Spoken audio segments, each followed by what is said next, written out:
You're listening to the podcast Back to the Real, and I'm your host, Marcus Tegler.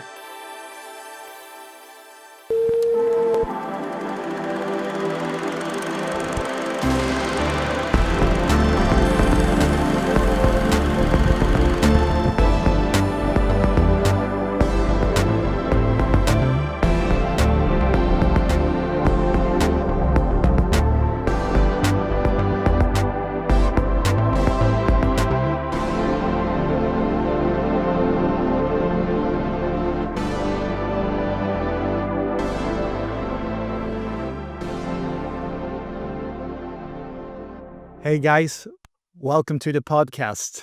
Thank you so much.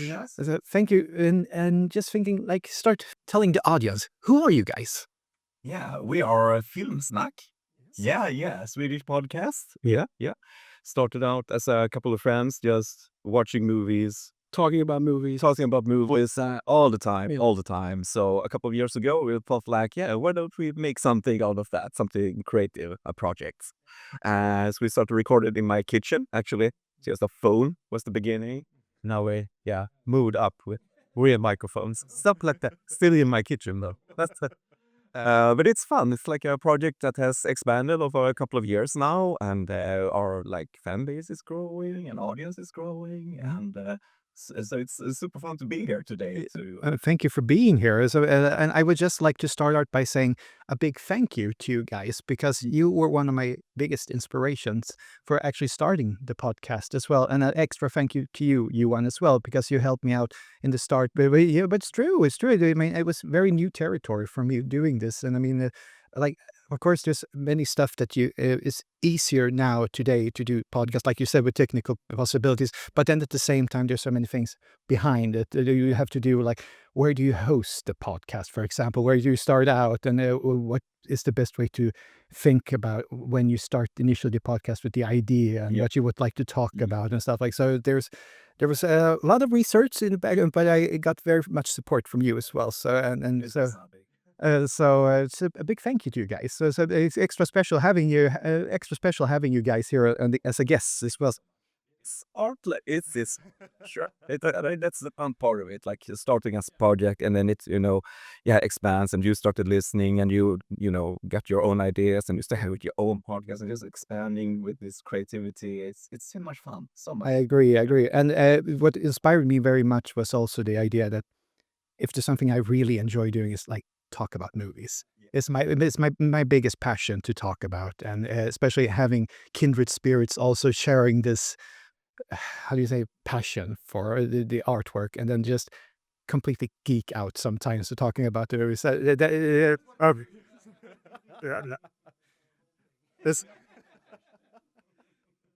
And it gives me so much energy, so much fun to join. So I'm a big fan of your podcast, and we'll keep on listening for many of your episodes. So cool. Of course, no, thank you.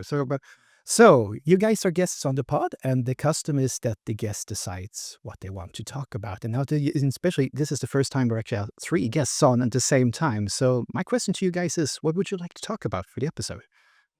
So we talked about we talked about if we were gonna talk about Lord of the Rings or Star Wars, things that were close to us, but we're also gamers, all 3 of us. So I grew up playing video games. So we thought movies to adaptation of video games, basically. Awesome. So I took the liberty to dress up for the occasion as well. So I have the Japanese PlayStation. PlayStation. So I tried to find. I had another T-shirt I was playing. It feels like I'm very I've got support from QWERTY, the T-shirt shop. It's every T-shirt I have on the podcast is from their shop, but I couldn't find one I had with Zelda. It was like an 8-bit pattern. But I had to go with this one. So I hope it's okay for you guys. 90% of my shirts are from QWERTY also. Two this ones. By the way, it looks awesome, and I like that we are all of us are wearing black T-shirts. He's the most slimming. I know exactly what you mean. Okay, guys, but okay, let's start. You say you're gamers. So what was your first memories with gaming in particular? Were 8-bits, Nintendo. Growing up Like, yeah, but remember Dad used to like bring home random games because then you could rent games. Yes. Like consoles, yeah, you could rent both consoles and games. So you would come home like on a Friday with like a bunch of new games, and they would just like yes, and sit. And then we, as a family, bought the 8-bit system Nintendo, and we had so many games for that, like almost like 50, 60 games, and we played that, and then started getting the new consoles as they came out, and we like between us we probably owned like every console, like major console anyway, that's been out. But we're mainly PlayStation guys. That's kind of our main console that's always stayed with us, and what we're currently playing on now, the PS5. Yeah, cool. Yeah, cool. How about you? Yeah, it's about the same for me. I actually started with a Commodore 64 computer, but got it for Christmas from my parents, like that, and sort of new thing then, but it was really exciting. There's lots of games, you know. But you had this like cassette tapes. The games were like 100 games on a cassette tape. Exactly. I knew about video games and PC games like that, but it was very like hard to get a game started because you had to load it in. It took about 20 minutes to start the game and something like that. So, but then as you said, with Nintendo, it came and lots of friends, you know, everybody almost had a Nintendo game system. So you got into that with friends. Oh, we started playing Super Mario. And so then me and my brother, we saved up money and we got our first Nintendo system. So I bought also lots of games. They had these big containers that you just put the cartridges in. You had those too, yeah. So just pop games, and but we saved up a lot to buy for ourselves, but also had a whole library and just. But we continue with the Nintendo, with the Super Nintendo, and then the PlayStation 1 came along, and also the Nintendo 64 we bought. Yes, and PlayStation 2, and so on. So at the moment, I also bought almost every Nintendo console except the Wii U. That was sort of the fact sheet, but otherwise, I would put it like When you started, had to move in order to play the games. too much effort. No, with the Wii U, but that was fun actually. But yeah, also but lots of PlayStation now. Also, yeah, Xbox, the Switch. You know. Yeah. But cool. It feels like we have a similar, because my brother also had the Commodore 64, which was my first gateway into the computer gaming. And so, but then also was like the Nintendo 8-bit was here's like Super Mario, Gradius, you had Blades of Steel was one of my favorite. That's a fun story. One of the guests, Dejan Blasevsky, who's been a guest on the pod, we still to this day feud over Blades of Steel because I'm still the undefeated champion of Blades of Steel. In your face, Dejan. So there are lots of fun memories from the game, especially then it turned into. I never had a Super Nintendo, but I then turned into PlayStation 1 was my first, and then with everything going on there, that was like so fun, especially with the graphics. At the time, it was like 95, 96, 94, 95. I was like, can this even get better than this? It looks so real. Blocky characters are almost like my. Lara Croft's boobs are like triangles. First episode of real life size. That was a mistake on the programmer's part or something. Like they shaped them in a way, like endorsed them, and then like, oh, just keep them like that. Here's that selling point, you know. So yeah, good call. Good call. But it's so fun. But then, like you talked about, the idea of then the movie industry, like Hollywood, decided that they wanted to do like game to movie adaptations. And I think the first one of the major ones they did was the Super Mario Bros. Movies. Yeah, have you guys seen it? Was it unfortunately? Well, I mean, listen, it's not like a great movie, but it's fun. And I certainly enjoy watching it. I think it's a very entertaining movie.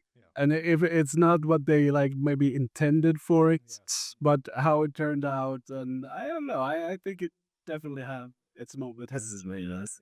It's very ambitious in every way, I would say as well. But it feels like it differs quite much from the storyline, or if there was a storyline by the time. But it feels like it changed a lot of the premise from the games in order to make it work as a feature movie. But I think like it had I think John Leguizamo. It had Dennis Hopper. It was like A-list names. I think like Bob Hoskins as well as Mario. I was like, oh, this could be fun. But I remember seeing it for the first time as a child and was like, oh, this is not Mario. Well, what's this? That's More Blade Runner. this open. When Mario goes Blade Run. I think I said those words when we saw it. This is more of a cross between like Mario and Blade Runner, and I think that's a fun like if they intended to do that, we're gonna do Mario. We're gonna like do a spin on it, and do a little like dystopian thing, and Koopa's gonna be like half dinosaur, half man. I think we can like, it's cool. Like if they like, think, isn't this what Mario is like? There's a start of the movie says, like, this is a love letter to Ridley Scott. So like many years later now, I can like appreciate that it's different, and it's like it's a cool take on Mario, but I know that's not what they were going for, but that's what I take away from it. Exactly. So it feels like they had more success now in recent year with the animated Super Mario movie going. Things it was a bit more close to the source material. Or That was great. That's my favorite movie. My favorite movies of that year. I mean, you could see it as a long commercial for the games, sure, but if you grew up with them by how it did, it's like this love letter to the fans as well. I think it's super entertaining. It's 1 hour 20 minutes something. Very now if it's like just very entertaining with the year and stuff. But it's so interesting going to that, with lots of controversy with Chris Pratt doing the voice for Mario, a lot of fans, like that. But when I was growing up, I actually saw the Super Mario Brothers movie in the cinema twice. twice even. I loved Mario so much. Oh wow! It was like I like didn't care. It was so cool. I said, that's Mario on the big screen. I wasn't brainwashed or something, but it was like, wow! Just hearing the 8-bit soundtrack in the beginning in a cinema, it was like transcending in a way from just sitting in front of your TV playing. That was like in the cinema screen. So that's a special feeling. But when you go back to it today, it's fun. It's fun. It is fun, but I actually fun memory. I think if it was, I was going to watch Jurassic Park. I think in the cinema, and if I remember correctly, that was actually one of the first trailers I saw for a movie, and that was for the Super Mario. And I felt like, oh, this looks cool. And they had hard editing. It was like, you have Mario, Luigi, and the Super Mario Bros. Movie. And I was like, well, I want to watch this. And when I finally watched, I was like, okay. But like you said, I think like it was. I think like when you're a child at the time, especially, and this was your only connection to the gaming, and I was thinking like, oh, they're going to make it as a movie, like Super Mario is coming as a movie. I felt exactly the same thing, like taking the step into the movie world. It was a big thing when you were a kid, and you also had like this animated show, the Mario show, with they intercut it with like a set, and you had two actors playing Mario and Luigi, like a sitcom almost. They also cut to and That's true. That it was on morning shows. That's The intro for that show is fantastic. with the Mario brothers are here to do the plumbing, and we're here to stay. But it's so fun because you have like Mario today. You have like this classic voice, Charles Martinez. They changed the actor now. But woo, I'm a Mario. That was a great impression. Practice, first a minute. Why the fans today? No, but like you had that show, like that light action show. They had like Brooklyn actors, Mario, like this little gruff voices instead, like that. So it's so fun to have that difference. It's changed as video game changes. That's true. But speaking of that, since that was like the first movie that they made, like a big budget movie. But then there's like lots of years have passed and lots of movies, game to movies adaptations. Do you guys have any favorites that you like to share? You're thinking you're among friends and listeners and viewers, so you don't think. I can say one of my favorites, which I think is a very good adaptation and a good movie, is Silent Hill. Yeah. Kristoffer Grant. I thought he just captured what Silent Hill is. Yes. So it's both like aesthetically and with characters and acting and everything. Yeah, just a very, very good and a lot of practical effects. Yeah, she was awesome. And the atmosphere. And yeah, Yeah, and he has the music by Akira Yamaoka as well, from directly from the games. yeah. So yeah, I thought that was good. Yeah, that was probably the first good one that we saw. We saw a lot of terrible. For me, like I was so disappointed because I'm one of my favorite franchises in video games is Final Fantasy. Yeah. And I remember when I learned that the Spirits Within was coming, and that was the first time I was so excited to go see a movie that was based on a video game, especially the one I loved. And I was so disappointed in that movie. It was so bad. And it's like, was so different from everything I loved about Final Fantasy. I was like, and it is quite a, it was just so weird. And It was completely computer animated as well, yeah? yeah, and I mean, it looked somewhat good for the time. But yeah, it was just story-wise and characters, it was just so disappointing. But one of my favorites is actually also from the 90s. The first Mortal Kombat. Oh, yes. I mean, Oh, yeah.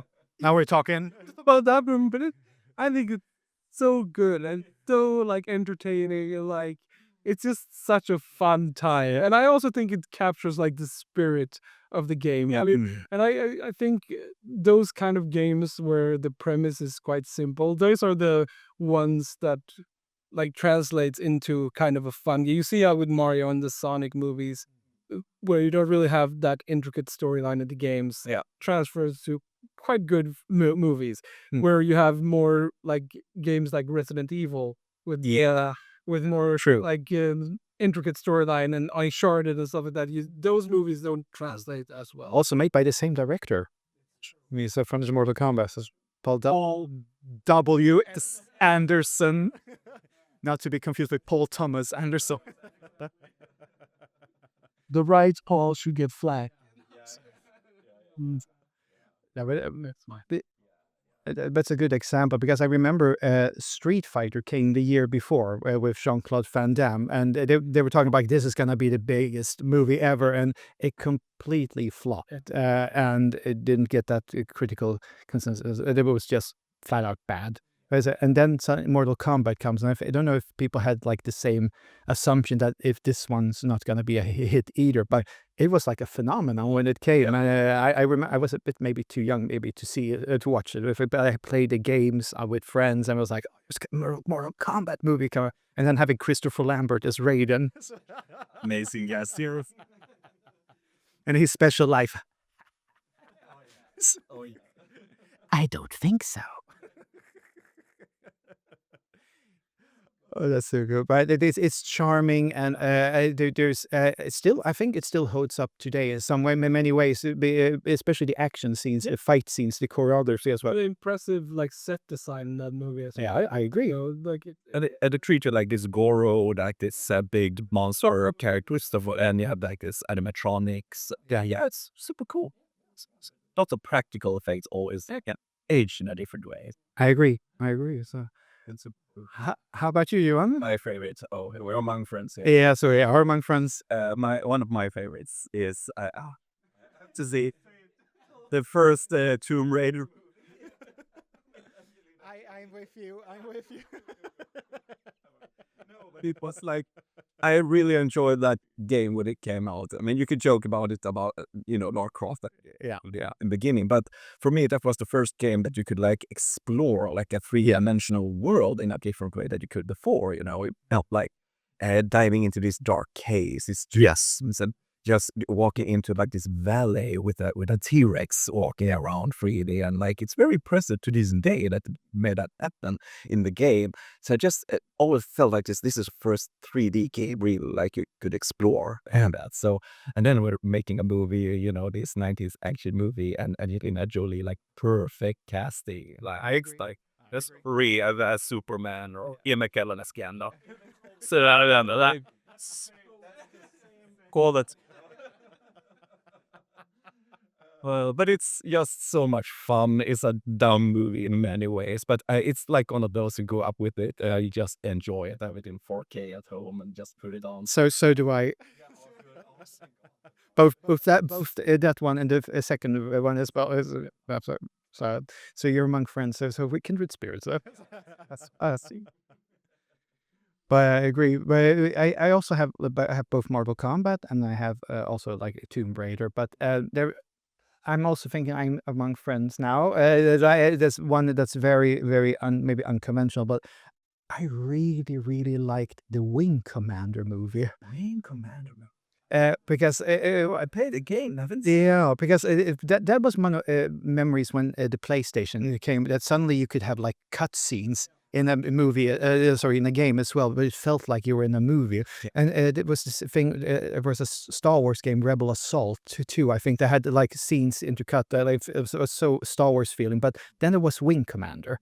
And I remember especially the cutscenes, and you had Mark Hamill from Star Wars, who was the main actor in the, and you had like I think Malcolm McDowell was in John Rhys Davies, and Tom F. Wilson, who plays Biff in the Back to the Future movies. There was plenty of. It feels like you were in a movie and you were playing like this sci-fi pilot, and it was just so cool. And then they decided on doing a movie, and I just read about it and saw a trailer, very random on internet, and I thought, oh, this looks real. They're making a real movie out of Wing Commander, but the style and everything looked very much different from what it was from the source material from the games.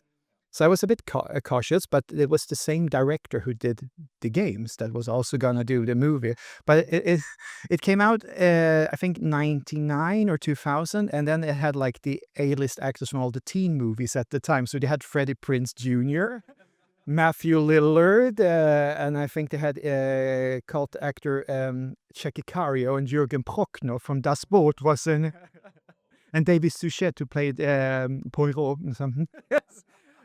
So it was a very wide, and they even had Mark Hamill as the voice for the computer on board but it didn't go that well in the box office. It didn't get that many rave reviews as well. But there's something about that movie that just captivates me. And at the time, everything was almost made digitally, the spacing, but they had like huge sets that they built for the hangar levels and the ship that they're on. And it was only practical effects for the aliens as well, the Kilrathi race. But it's so cheesy. So the acting is like Matthew Lillard was already at the time known for overacting. Sorry if you're watching. But we love you. But there was something about it. I was so captivated first time I saw it. I was like, this is a really cool movie. And I remembered I was at David Arnold who did the music. He did for the Bond movies, the one with Pierce Brosnan. So he went in and did some of the music and the theme as well. So when I get goosebumps when I think, because the theme is so cool when you hear it. But it was very unlike the games that I grew up playing and then seeing it but in a way I think that's a good thing to do, but I think what it was lacking in this movie was it was bad story writing. It didn't evolve that much, but it was a fun sci-fi flick, cool action scenes in the movie, and just very very entertaining. So Yeah, to see it now. Free. I totally missed that one.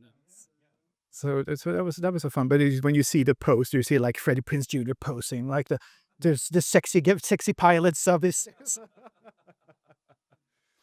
But one of the biggest surprises, I read about it just recently, that when they were doing the casting, the plan was originally to have Malcolm McDowell to return as the Admiral Tolwyn in the movie as well, but he was in scheduling conflicts, so they have David Warner instead. If you know, it's Star Trek actor and.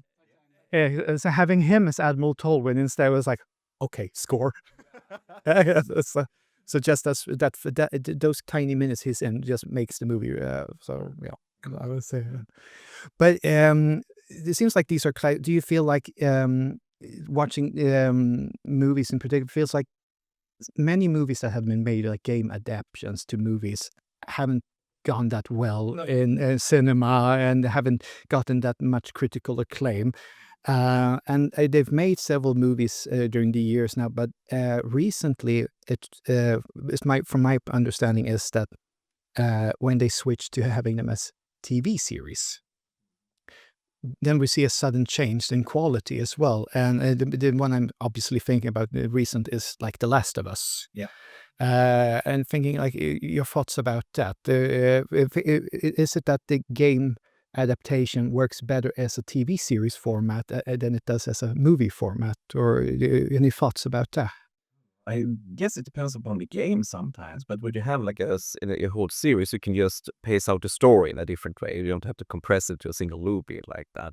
But like with The Last of Us, I enjoyed that show, but I played the game so many times. So because I love the game, Yeah. and because the game, I know we talked about that on our podcast about it, that it's like modern games today. It's so close also to a movie. Like you had actors playing out the characters. You have these amazing dialogues, amazing actors, really like high level acting.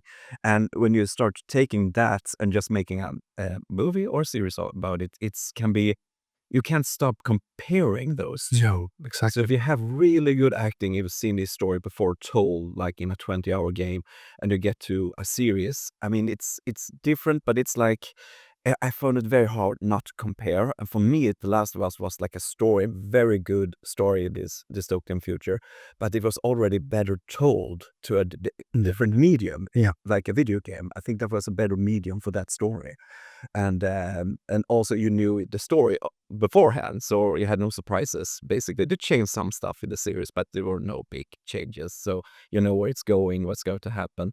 But so that's an impressive series, and it's good that it got a huge following, like critical acclaim. Like, yeah, video games can be on this level, you know. But for me, it was a stronger story through the video game format. I agree. So no, because it feels since that changed, it feels like it gives the stories more room, especially to tell a story.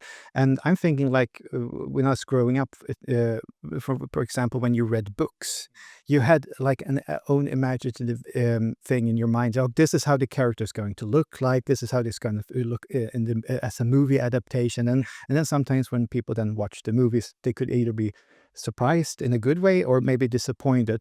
And I think you're actually onto something here, especially with the games, because then you have it also in some ways, like The Last of Us was almost very cinematic in the animations. And so then you have like already a picture of, oh, this is how it's supposed to look like and sound like, and all the details. And then making it as a feature-length TV series, then I know there were some issues regarding the casting, for example, for the main protagonists as well. But Pedro Pascal got great rave for his casting. He feels but I know already when you saw like the first snapshot from it, I was like, oh no, it's good. All the trolls are talking about, oh, this is gonna be such a huge disappointment.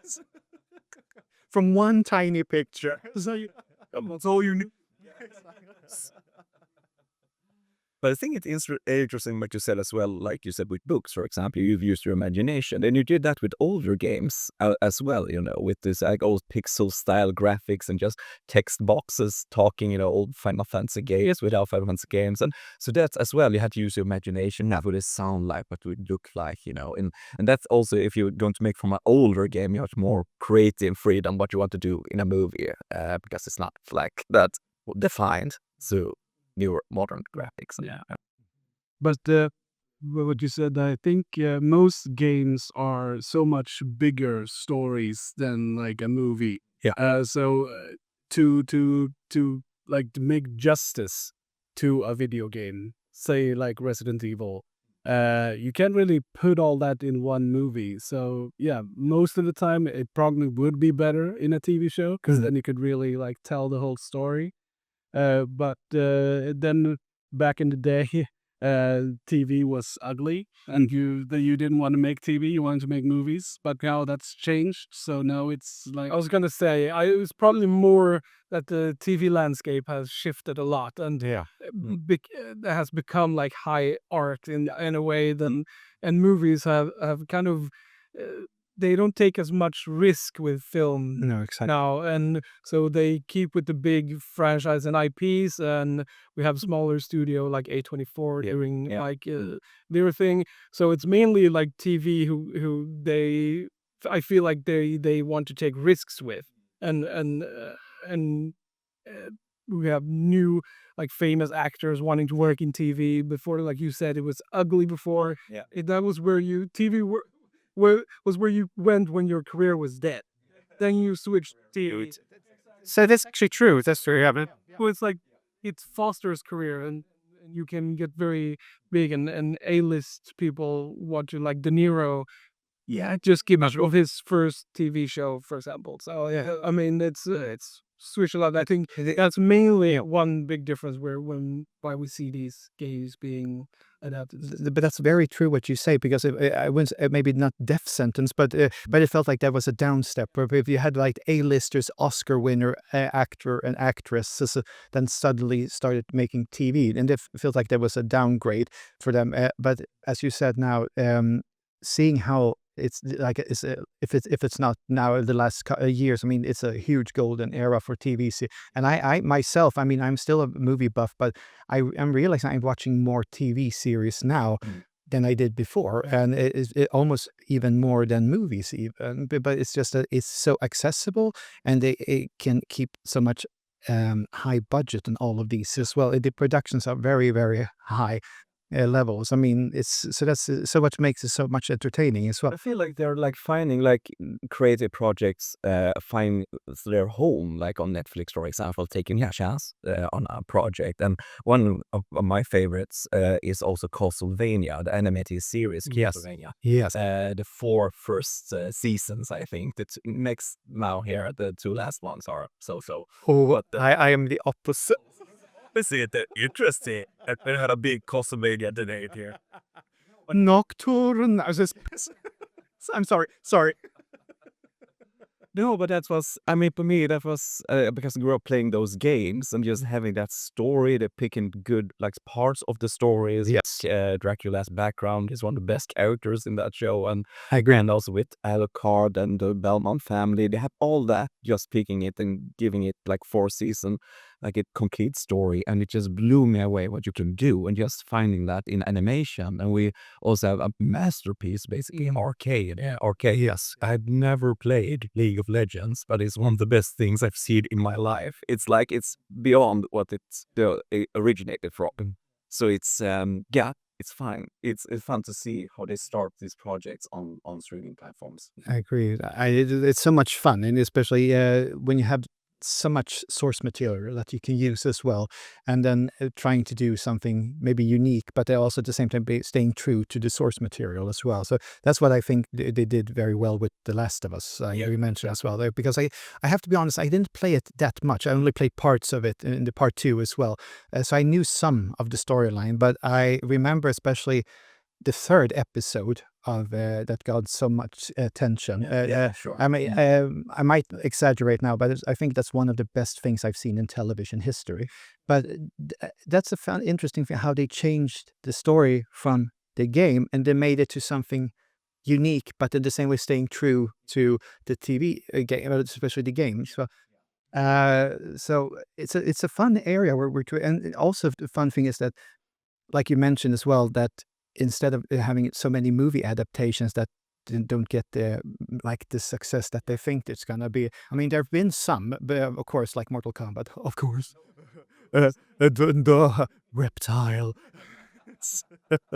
But there has been some movies recently that have made success now. But my impression is that it's mostly animated movies. We mentioned the new Super Mario, for example, and then you had Sonic. Both 1, 2, and 3. So yeah, 3, yeah. Probably a 4th one coming. Yeah, I would expect that one. And you had like Pokemon, Detective Pikachu as well.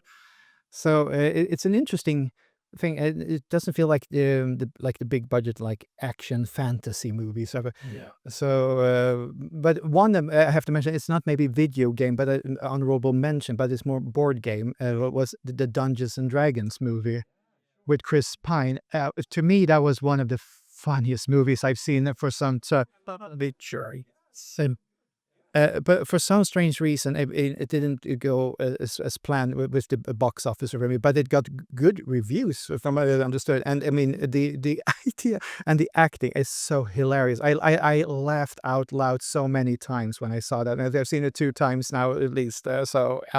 I think they're making a sequel to I hope so. And I mean, going with that theme, another video game or board game adaptation that's great is Clue. Yeah. From with the Curry. Yeah. I mean, that's a One of the best quotes ever in that movie is, "What do you do, sir?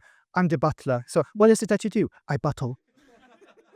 Yeah, but that was also so cool because they filmed a bunch of endings. So depending on where you went to see it and what time, you might get a different ending. Yeah, it's true. And I have it on Blu-ray, and you can also watch it with a shuffled ending. So they have like 4 different endings that they and you quick shuffle, and depending on what you get is a completely different ending.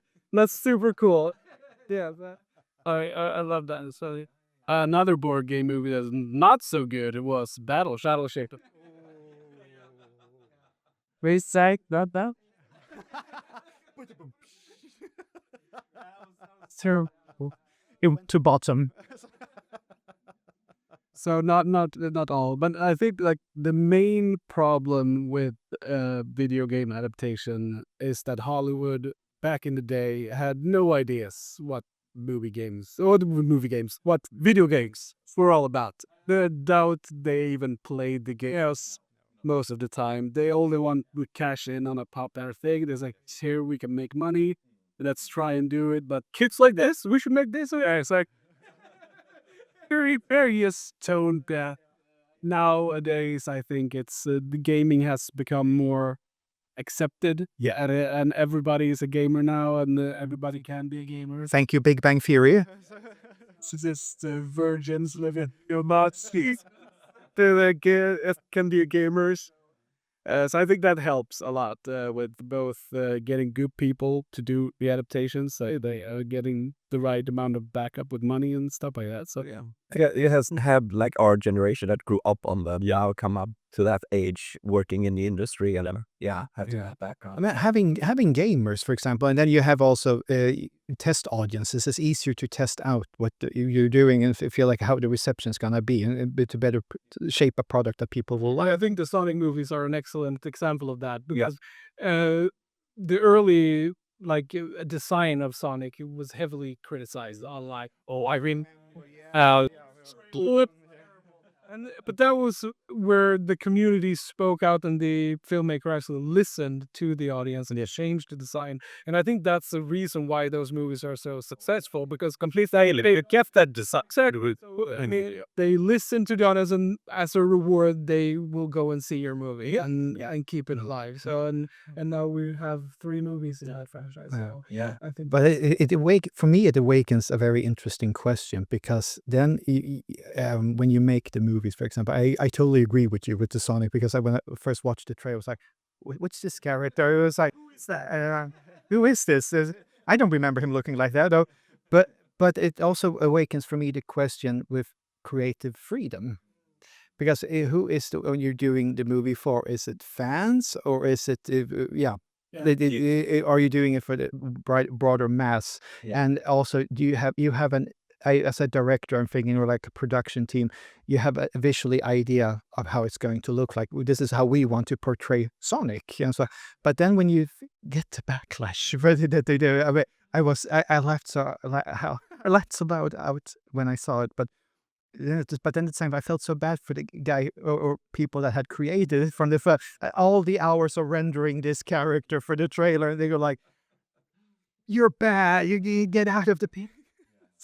So at the same time, I feel like, okay, should we listen more to fans, or should we keep on looking at the creative freedom to create something unique? Yeah, so to me, that's an interesting question. I think they did the best they could with it, and they actually done a really fun thing. There was a new movie with the Rescue Rangers that released on Disney Plus, and they actually used the old Sonic design in that movie. He's in there as a character, and that's so good. It's that's how you should do these things. Then just own what you did. We did this thing. It was terrible. We can laugh at it, but we fixed it. But it's true. It's important with this communication, as you said, you have the fans as well. You have this reaction. You just you just haters and stuff. No, you just listen because these are passionate people. I mean, you want the audience to go see your movie, so it's a good idea to listen to them. The people that made the Uncharted movie, they should have listened to the audience, but they didn't. And that was terrible. That was fucking terrible. Oh, I'm sorry. Which one did you say? Uncharted. Yeah, it was Mark Wahlberg. Yeah, Tom Holland. It's like, yeah, Tom Holland, he's Nathan Drake. And like, they're like, Sully is this like old gruff guy with a mustache, and Mark Wahlberg is that person. No, he's not. But this might be turning a bit nerdy. But speaking of that, did you guys see the fan film that they made? Yes, Yeah, I mean that was so spot on. One Yeah. Nathan Fillion. Yeah, that's Nathan Drake. But Nathan Drake is Nathan Fillion. It's based on the sayings on a character business. Because that is the same thing. Then you suddenly have fans that do a fan project. Yeah. That gets so much rave reviews for the people that watch it, and they instantly say Nathan Fillion is our Nathan Drake. Yeah, but then you have the studio going in a completely different direction and then doing another movie. But like you said, with actors that are talented, of course, but don't maybe represent the image or the idea you had of the characters. And so It was to me that was so clear why they cast Tom Holland in that movie, as he was coming high off of Spider-Man. It's the business. People like he's popular. Mhm. We're gonna cast him as this character, and it's like, Derek. I was so upset. Yes. I hear it. I love the games. The games are amazing again. You have the original actor for the character in the Uncharted movie. He's from on the beach or Nolan North. Yeah, I met the guy. And he likes just to have this fun interaction with Tom Holland. I'm like, there he is, like that. But yeah, that's a good example of tone deaf producer. Terrible movie. Well, you not see it. I'll see it. But when we touch the subject now, would you say, like, since there's been so many productions recently that have gained so much attention and become box office successes, would you say that it's because they producers actually listen to fans, the people that enjoy the games that they're based on? Do you have any thoughts about why it is that it's more successful now, especially movies and TV? I think to a degree it is that, but also like we said before, I think gaming is more like generally accepted. Yeah. And I think that helps. Yeah, lots. Yeah, and also quality-wise, quality of the movie also. Yeah. Like as I said, Arcane. It's a masterpiece basically. How it's written, the animation. It's like, oh my god. and giving the right people the offers. So actually, like, I think if you're gonna work on a video game adaptation, you should have played the game, be somewhat of a fan of the game, and not just like base a hired hands for random things. I think that has changed a bit as well. And I think you were on point as well, saying that the people that actually grew up with the source material now are working within the industry and maybe have another set of eyes and perspective on the IPs, basically, that they can do something. Yeah, totally. Speaking of A24, they're actually coming a Death Stranding, based on Hideo Kojima's. It is my favorite. Metal Gear Solid is my favorite game series. But he's working with A24 to make really based on the Stranding. So that could be very interesting and very artsy, I think, in that universe. It became so very artsy. Cool. So, but a funny question that's been on my mind now during the interview. I was thinking, we were talking about game to movie adaptation, but I was thinking, like, if you have an example when you switch it, so you have a movie turned into a game adaptation. Do you have any favorites? I have one, but I won't share it until I'm thinking, like, ask the guests first. You're mine too. Yeah, it's a no-brainer goal of that. I mean, I played that game so many times, grew up with it, and when I see the movie GoldenEye, I think, like, this is very good game adaptation. because it's so infused in my mind, that game. It's brilliant. It's still very good. I agree. I mean, how many hours did we just play? It was on Nintendo 64 when it came out. Yeah, and GoldenEye in particular, I remember I'm a very big Bond fan, for example, and GoldenEye was like the reboot of the Bond franchise again with Pierce Brosnan. It was a really good Bond movie as well, and then having GoldenEye coming out as a game as well, and I don't know if they expected to be such a huge hit as it was. But it was a couple of years after. I think it was 2 years after the movie. That's true. Critics were like, "Oh, this is too late. I don't care." But okay, you were missing a masterpiece. But it's like, and this was a small team, around 10 people, developed that game. It's an incredible achievement. Like, so it has a big cult following now. Yeah, it's still to this day. I mean, it remains so popular, and people are still playing it. And I think it even made like not a remade version. What do you call it? When it like a remastered version came out. Yeah. But I don't know. There was something it didn't have exactly the same feeling when from the initial. Changed it. It came out for, I think, first the Wii and then the PlayStation 3. But it changed Pierce Brosnan into Daniel Craig instead, and it's like dark, more like Call of Duty feeling. Yes. You said that soul you developed that original game had. Wow. No, actually, don't touch. Don't touch the material. There's like. I have some examples of that, I think. For me, like a franchise kind of within video games is the Lego games. Yes. It's good. I really enjoy like basically all the Lego games, and they usually take famous IPs. So you have Lego Harry Potter, Lord of the Rings, Hobbit, Pirates of the Caribbean, Indiana Jones, Star Wars, and that. And they're very fun, good adaptation. But the latest Hogwarts Legacy, even though it's not really like of the movies, but it's in that universe, was really good. And speaking about Indiana Jones, you had a really good Indiana Jones game coming out last December. I was about to say that. I mean, oh my God. It's so much fun, and it looks amazing as well. And me neither. I actually at this moment have borrowed an Xbox from a friend of mine just to be able to play. That's so we can play it yet because it's not out on. Yeah, it's fine. We can't hear the ways. But it's such a brilliant idea, and like also like so many tropes from those movies. It feels just like a continuation of the third movie. Basically, it's in between stories, the old ones.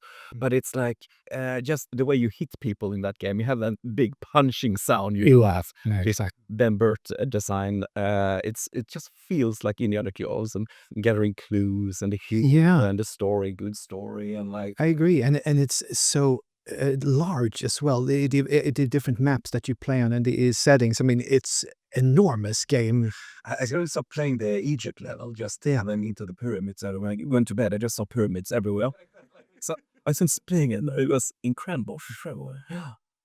So we totally agree. I was also thinking about how it still continues, how you have movie franchises turn into games that turn into such cool games as well as with the new Indiana. It feels like it also got heavy and very good reviews from both gamers and reviewers and so. I think it was a Swedish game company who released it also.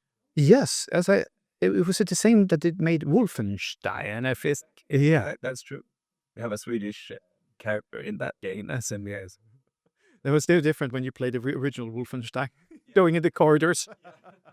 Stehen bleiben. But good examples. It's very nice. I actually enjoyed the Lord of the Rings games. Thoughts for the PS2 were actually quite fun. I played them a lot. Sometimes you get a really bad movie and a really good game. They made a like 8-bit game of the Mummy, the Tom Cruise. Yeah.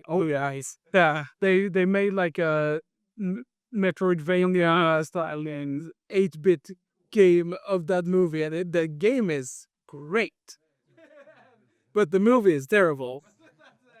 So that's Then you can have like cool things like was it 2 years ago they released a RoboCop game, and that's true. That's true. Yeah, like these older actors like Peter Weller, he comes back and he does the voice. He does the voice for RoboCop. So you get also like a sequel to that universe with him in it, and the graphics and you're just like moving around, solving crimes, sort of open areas, but also like shooting out levels, and just feels like RoboCop and the music. So it can be a very cool idea for like older movie franchises to come back and just using the actors. They're older now; they can't play the character anymore, but you can use the voice. Exactly.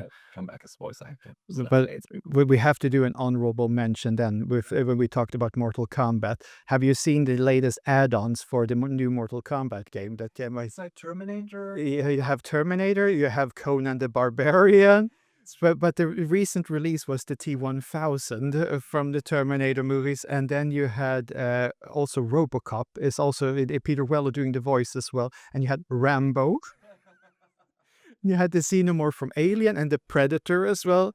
I mean, there's no end to the possibilities, and then suddenly you have these character actors in the movies doing the voices, and you start playing their characters in the games. I think that's hilarious at the same time. But Yeah, it's so much fun.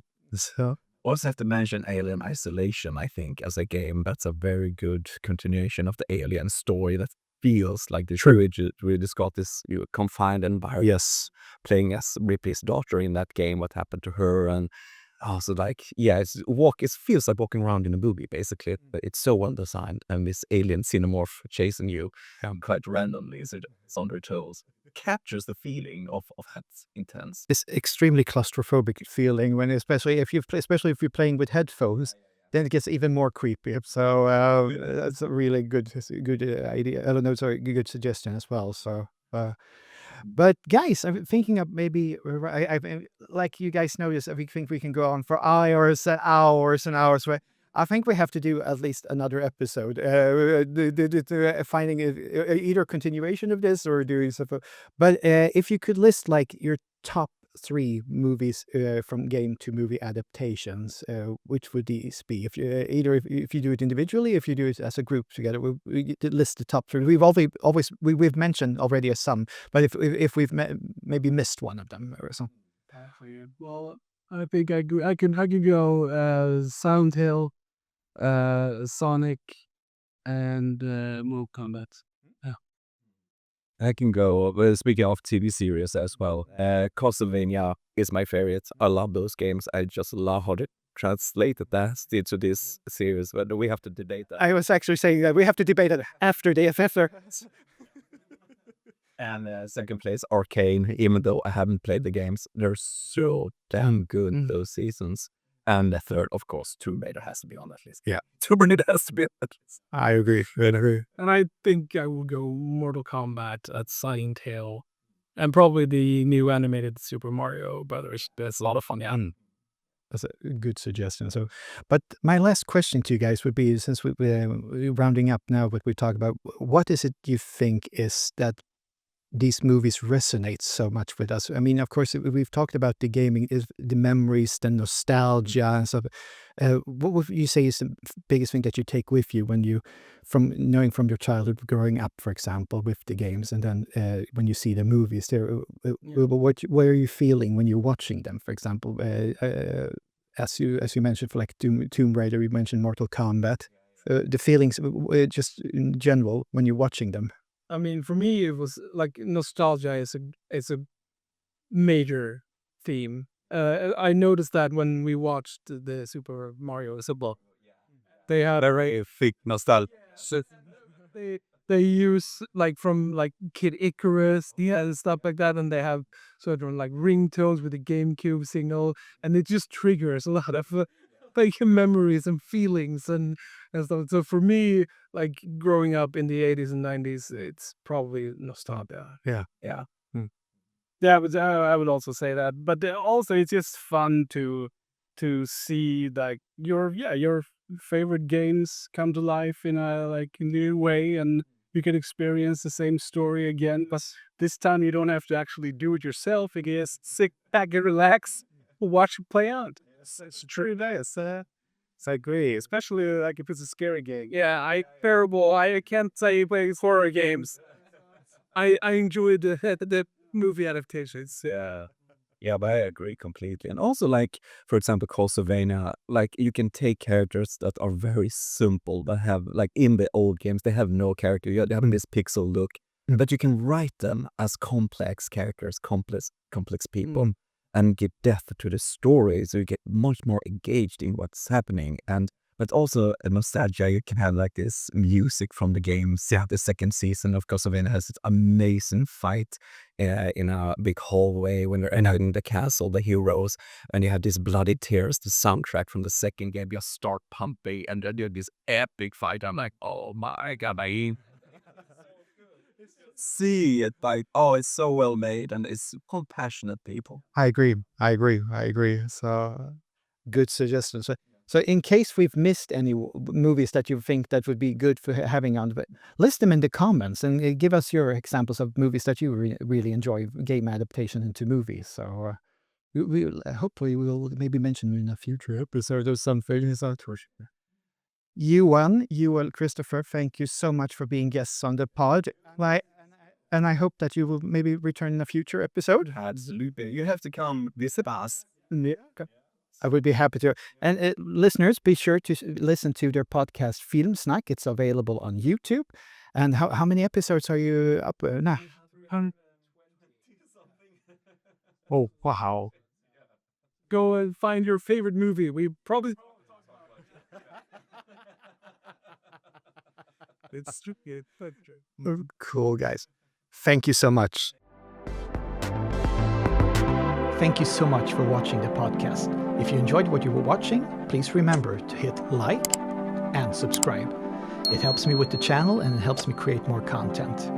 See you next time.